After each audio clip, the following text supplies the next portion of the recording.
Now we're going to take the same panel, and we're going to check what is happening with the fire resistance of 90 minutes.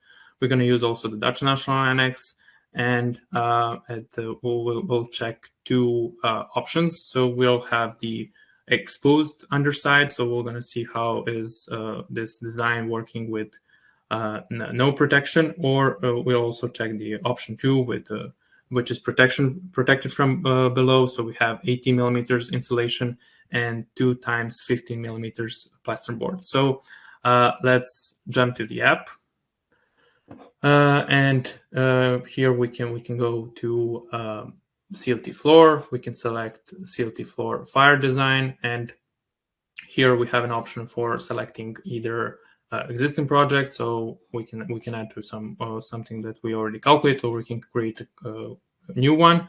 I'll create a new one and I'll add to the scope for my team. So we'll have webinar for CLT floor fire.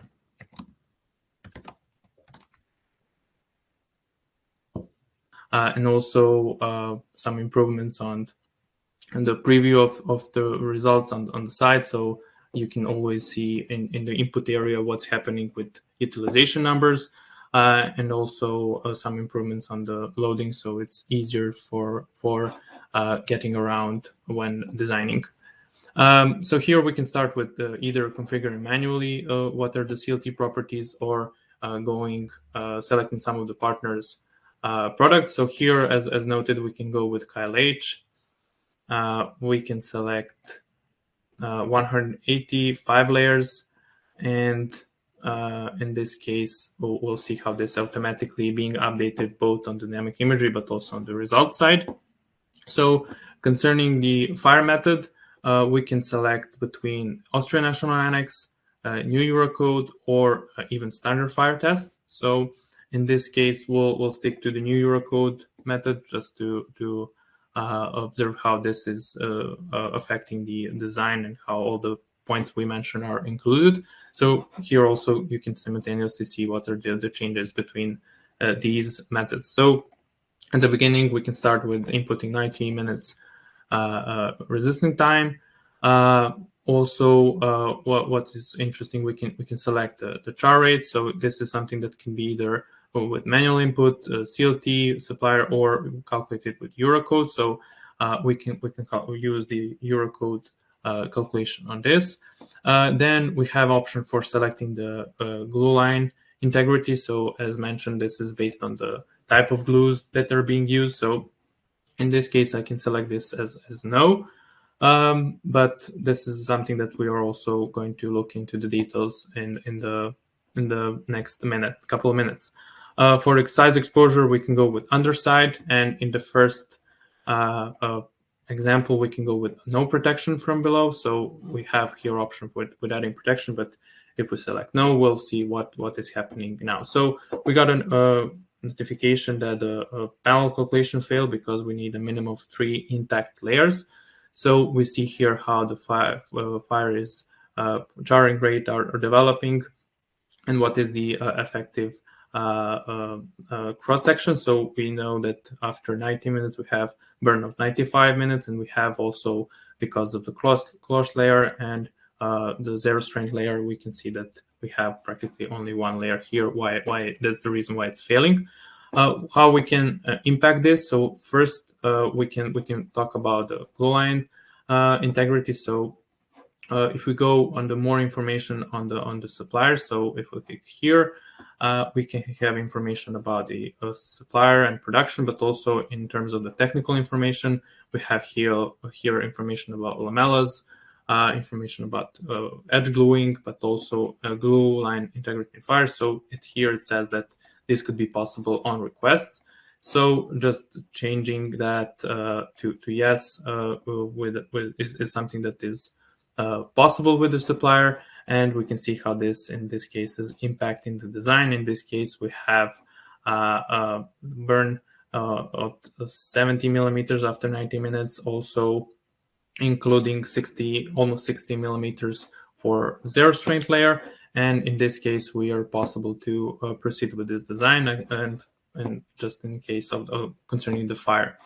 I'll also go adding other properties for this example. So we have option for char factors. In this case, we have the gap factor. So we also I also mentioned in the beginning how this can be important for the design.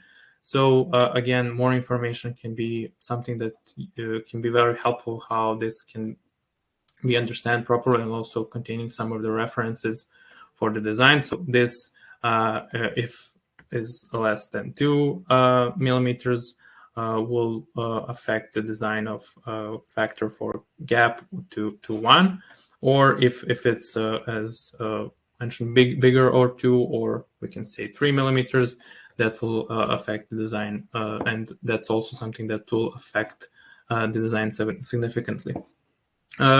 Concerning out of fire design, we can have option. We already have predefined Eurocode. We can add national annex for our location. So we're going to select Dutch national annexes in our example.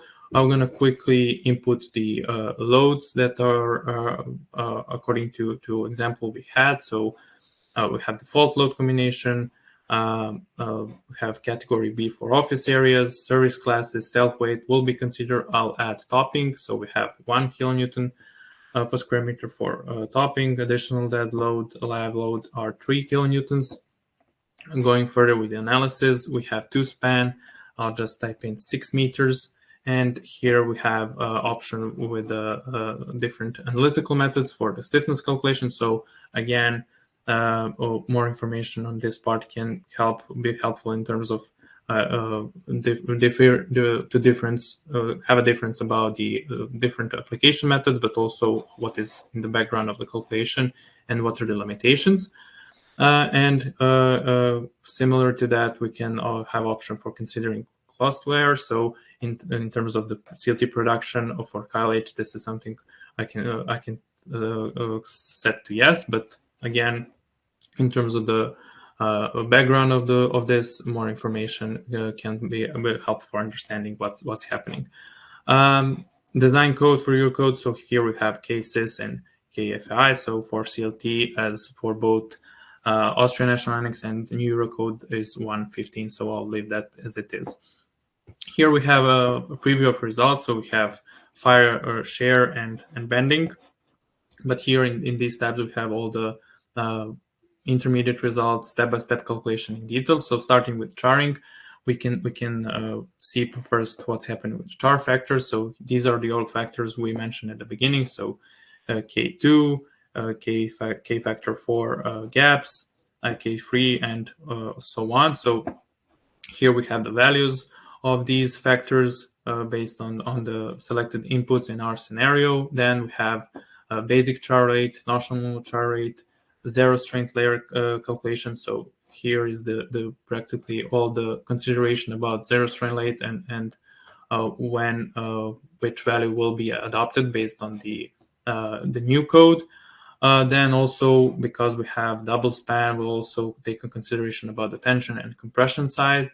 We have protection information about for each protections, but in this case, we are not considering any protection, so we'll skip that part. And here we have information for practically effective thickness of the panels for both tension and compression side accordingly. I'll just scroll up back to some of the inputs we have, and I'll try to show you what the other example with what we have with the protection side. So we notice that if we don't have protection in this case, our panel is failing. So we couldn't with this configuration with this gap, this thickness is just not enough. So we have option for either increasing the glue line, changing the type of glues, or reducing the gap. So in this case, we showed about that. The other option is, as I mentioned, just to use the other option and add additional protection to below the surface. So we'll use the underside protected. In that case, we'll have these drop-down menus, so we can manually configure different type of layers and protection. So As our example, I'll add 3 types of protection. So for the first one, I'll select mineral wool. And in our example, we have 80 millimeters of mineral wool.